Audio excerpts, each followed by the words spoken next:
Assalamualaikum warahmatullahi wabarakatuh. Perkenalkan, nama saya Imelda Pangestika dengan NIM C1C021180 dari R12 Akuntansi 2022. Di sini saya akan mempresentasikan makalah saya tugas perpajakan materi 1. Pertama, pengertian hukum pajak. Menurut Dr. Rohmat Somitro, hukum pajak adalah suatu kumpulan peraturan yang mengatur hubungan antara pemerintah sebagai pemungut pajak dan rakyat sebagai pembayar pajak. Dengan lain, perkataan hukum pajak menerangkan siapa-siapa wajib pajak dan apa kewajiban-kewajiban mereka terhadap pemerintah, hak-hak pemerintah, objek-objek apa yang dikenakan pajak, cara pengenagihan, cara pengajuan keberatan-keberatan, dan sebagainya. Selanjutnya, dalam pengaturan dan sistematikanya, peraturan-peraturan di bidang perpajakan dipisahkan antara kelompok hukum pajak material dan hukum pajak formil. Dasar-dasar hukum pajak. 1. Undang-Undang Dasar Ketentuan Umum dan Tata Cara Perpajakan yang diatur dalam Undang-Undang Nomor 6 Tahun 1983 dan diperbarui oleh Undang-Undang Nomor 16 Tahun 2000. 2. Undang-Undang Pajak Penghasilan atau PPh yang diatur dalam Undang-Undang Nomor 7 Tahun 1983 dan diperbarui oleh Undang-Undang Nomor 17 Tahun 2000. Yang ketiga, Undang-Undang Pajak Pertambahan Nilai dan Pajak Penjualan yang diatur oleh Undang-Undang Nomor 8 Tahun 1983 dan diganti menjadi Undang-Undang Nomor 18 Tahun 2000. Yang keempat, Undang-Undang Penagihan Pajak dan Surat Paksa yang diatur dalam Undang-Undang Nomor 19 Tahun 1997 dan diganti menjadi Undang-Undang Nomor 19 Tahun 2000. Yang kelima, Undang-Undang Pengadilan Pajak yang diatur dalam Undang-Undang Nomor 14 Tahun 2002. Kemudian definisi pajak. Definisi pajak menurut Undang-Undang Nomor 16 Tahun 2009 tentang perubahan keempat atas Undang-Undang Nomor 6 Tahun 1983 tentang ketentuan umum dan tata cara perpajakan pada pasal 1 ayat 1 berbunyi, pajak adalah kontribusi wajib kepada negara yang terutang oleh orang pribadi atau badan yang bersifat memaksa berdasarkan undang-undang dengan tidak mendapatkan imbalan secara langsung dan digunakan untuk keperluan negara bagi sebesar-besarnya kemakmuran rakyat. Sedangkan menurut Profesor Dr. Rohmat Somitro, pajak adalah iuran rakyat kepada kas negara berdasarkan undang-undang yang dapat dipaksakan dengan tidak mendapat jasa timbal atau kontraprestasi yang langsung dapat ditunjukkan dan yang digunakan untuk membayar pengeluaran umum. Kemudian ciri-ciri pajak. Yang pertama, pajak adalah iuran dari rakyat kepada negara. Yang berhak memungut pajak hanyalah negara. Iuran tersebut berupa uang atau bukan barang. Yang kedua, berdasarkan undang-undang, pajak dipungut berdasarkan atau dengan kekuatan undang-undang serta aturan pelaksanaannya.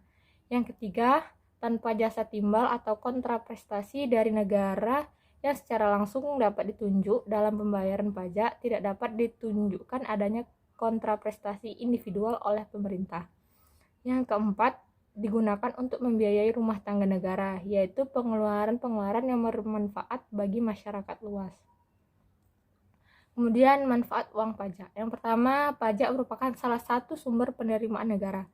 Negara dalam menjalankan tugas rutin dan pembangunan memerlukan biaya. Biaya tersebut antara lain diperoleh dari penerimaan pajak, sedangkan pengeluaran pembangunan bersumber dari tabungan pemerintah, yaitu penerimaan dalam negeri dikurangi pengeluaran rutin. Yang kedua, pajak merupakan salah satu alat pemerataan. Pengenaan pajak dengan tarif progresif dimaksudkan untuk mengenakan pajak yang lebih tinggi pada golongan yang lebih mampu. Yang ketiga, pajak merupakan salah satu alat untuk mendorong investasi. Sebagaimana telah disebutkan dalam fungsi pajak budgeter, apabila masih ada sisa dari dana yang dipergunakan untuk membiayai pengeluaran negara atau rutin, maka kelebihan tersebut dapat dipakai sebagai tabungan pemerintah. Kemudian teori pemungutan pajak. Atas dasar apakah negara mempunyai hak untuk memungut pajak? Terdapat beberapa teori yang menjelaskan atau memberikan justifikasi pemberian hak kepada negara untuk memungut pajak. Teori-teori tersebut antara lain: 1. Teori asuransi. Negara melindungi keselamatan jiwa, harta benda, dan hak-hak rakyatnya.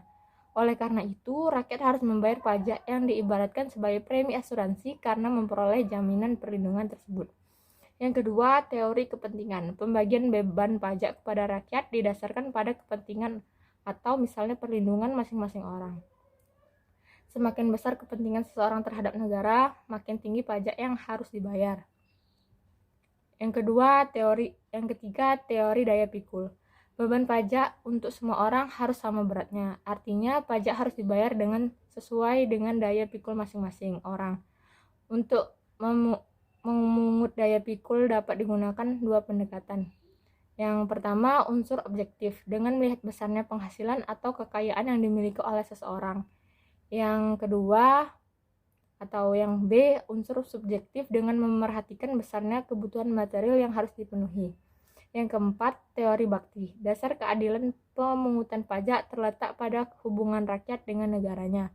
Sebagai warga negara yang berbakti, rakyat harus selalu menyadari bahwa pembayaran pajak adalah sebagai suatu kewajiban. Yang kelima, teori asas daya beli. Dasar keadilan terletak pada akibat pemungutan pajak. Maksudnya, memungut pajak berarti menarik daya beli dari rumah tangga masyarakat untuk rumah tangga negara.